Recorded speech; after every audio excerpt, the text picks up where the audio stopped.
இன்று நம்மையெல்லாம் விட்டு உடலால் பிரிந்து சென்று உள்ளத்தாலும் தனது சிந்தனையாலும் இன்னும் நம்மளோடு வாழ்ந்து கொண்டிருக்கக்கூடிய ஈசிஐ பேராயத்தினுடைய பேராயர் ஐயா எஸ்ரா சர்க்குணம் அவர்களுக்கு திராவிட முன்னேற்ற கழகத்தின் கொள்கை பரப்பு செயலாளர் என்ற முறையில் என்னுடைய ஆழ்ந்த இரங்கலையும் அஞ்சலியும் செலுத்தி ஐயா அவர்களுடைய முகத்தை பார்த்தவுடன் எனக்கு வேதநாயகம் சாஸ்திரியாருடைய பாடல் தான் ஞாபகம் வருகிறது.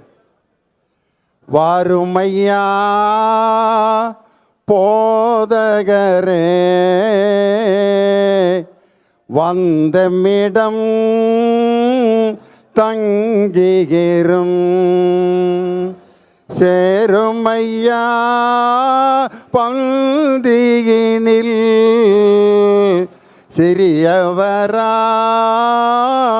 எங்களிடம் ஒளி மங்கி இருளாச்சே உத்தமனே வாருமையா கழித்திரவு காத்திருப்போம் காவலனே கருணை செய்வாய் வாருமையா போதகரே வந்தமிடம் தங்கியிரும்.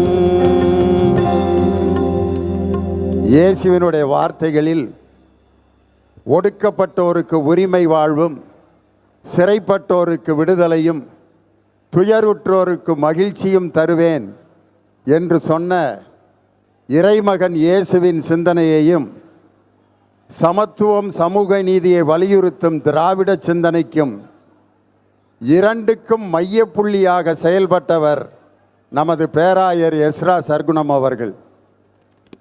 50 ஆண்டுகளாக முத்தமிழறிஞர் டாக்டர் கலைஞர் அவர்களின் நெருங்கிய நண்பராக அவர் திகழ்ந்தவர். திராவிட முன்னேற்ற கழகத்தின் மேடைகளிலே அவர் தோன்றி சமூக நீதி சமத்துவ சிந்தனைகளை எல்லாம் பேசி இறைமகன் இயேசு விரும்பிய அந்த சமுதாய சமத்துவ சிந்தனைகளை திராவிட முன்னேற்ற கழகத்திலும் கொண்டு வர வேண்டும் என்று அயராது பாடுபட்டவர் பேராயர் எஸ்ரா சர்க்குணம் அவர்கள். 2021ஆம் ஆண்டு தேர்தலுக்காக நடைபெற்ற திருச்சி மாநாட்டில் சக்கர நாற்காலியோடு அந்த மாநாட்டிலே வந்து கலந்து கொண்டு தனது இயலாமையோடு அந்த திராவிட மாடல் ஆட்சி வளர வேண்டும் என்பதற்காக சென்னையிலிருந்து திருச்சி வரை பயணம் செய்து சக்கர நாற்காலியோடு மேடையில் நின்று இன்றைய தமிழக முதல்வர் தளபதி ஸ்டாலின் அவர்கள் முதல்வராவதற்கு குரல் கொடுத்த பேராயர் நமது எஸ்ரா சர்க்குணம் ஐயா அவர்கள். அவர் விரும்பிய அந்த சமத்துவ சமுதாயமும் இயேசு விரும்பிய அந்த கொள்கைகளை இந்த தமிழ்நாடு முழுவதும் அவர் தோற்றுவித்திருக்கக்கூடிய ஈசிஐ பேராயத்தை தொடர்ந்து வழிநடத்த இருக்கின்ற அவருடைய மகள்கள் இருவருக்கும் இறைவன் இயேசு கிறிஸ்து நிறைந்த வல்லமையும் ஆசீர்வாதத்தையும் தந்து அவர் விரும்பிய அந்த சமத்துவ சமுதாயத்தை சமூக நீதி உள்ள சமுதாயம் தொடர்ந்து மலர்வதற்கு அவருக்கு நாம் செய்கின்ற கடமை இதுதான் என்று சொல்லி அவர் உடலால் நம்மை விட்டு பிரிந்திருந்தாலும் உள்ளத்தாலும் கொள்கையாலும் தொடர்ந்து நம்மோடு வாழ்ந்து கொண்டே தான் இருப்பார். இறைவனோடு இருப்பவர்கள் இறப்பினும் வாழ்ந்து கொண்டே தான் இருப்பார்கள்.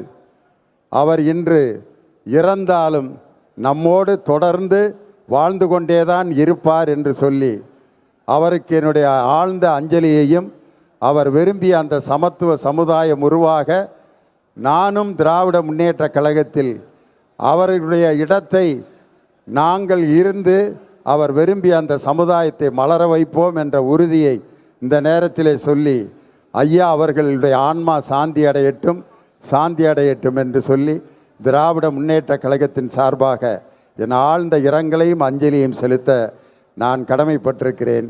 வாழ்க பேராயர் எஸ்ரா சர்க்குணம், வளர்க அவருடைய சிந்தனை. அவர் இறந்து கிடக்கும்போது வாழ்க என்று ஏன் சொல்லுகிறேன் என்றால், அவர் இறப்பினும் வாழக்கூடியவர், வாழ்ந்து கொண்டேதான் இருப்பார். நன்றி, வணக்கம்.